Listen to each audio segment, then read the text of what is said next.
Now, part of the problem in this may be that the world, for whatever reason, decided that Bibi Netanyahu is not serious about He his is serious offer. about it. Okay, he's serious, but do you think that part of the problem in Israeli politics today is that the liberal left has collapsed in recent years? It's a tragedy from my point of view, particularly since I'm a person of the center liberal left. I think it's a tragedy that both in England and in Israel we've seen a collapse of the center left.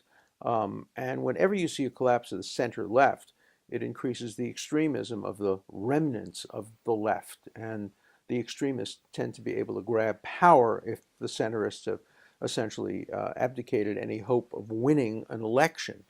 So I think it's a tragedy. Look, it was brought about by a result of some of the best things that ever happened in Israel. A million Russians from the Soviet Union, Jews who have been victims of communism for so many years, come to Israel. Don't expect them to immediately join the left.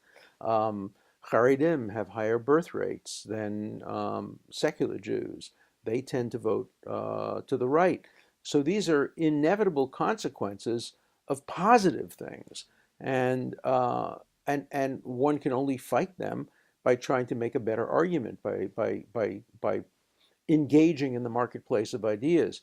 And I think the center left, even myself included, haven't done a good enough job in trying to persuade Israelis that the future of Israel would benefit from a strong center left party. I think the same thing is true in England. I think that we haven't seen enough intellectual support for the center left, the Blair left that seems to have been destroyed by extremists on the hard left, much to the distress of many people at the center of English politics.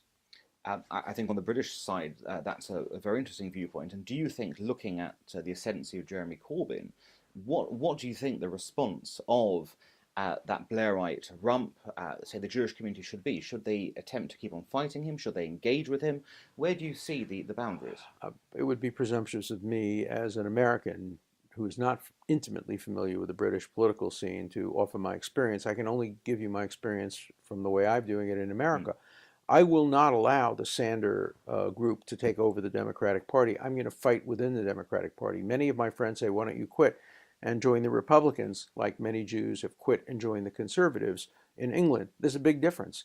It's easy to be a conservative in England. You can support a woman's right to choose. You can support gay rights. You can be opposed to the death penalty. You can be in favor of separation of church and state and be a good conservative in England. You can't do that in the United States. If you're going to become a Republican, you have to give up a woman's right to choose, gay rights, opposition to the death penalty, separation of church and state. So Jews are in a much, much more difficult position in the United States. I'm remaining within the Democratic Party. I am fighting hard within the party to maintain its traditional liberal approach. I fought hard against the president for whom I voted, Barack Obama, on his Iran deal. I continue to fight hard even within the Clinton campaign to make sure that the Clinton campaign doesn't submit to the demands of the Sandinistas who wanted to have a platform that was anti-Israel. We won that fight. We will win some, we will lose some. It's important to keep that fight up.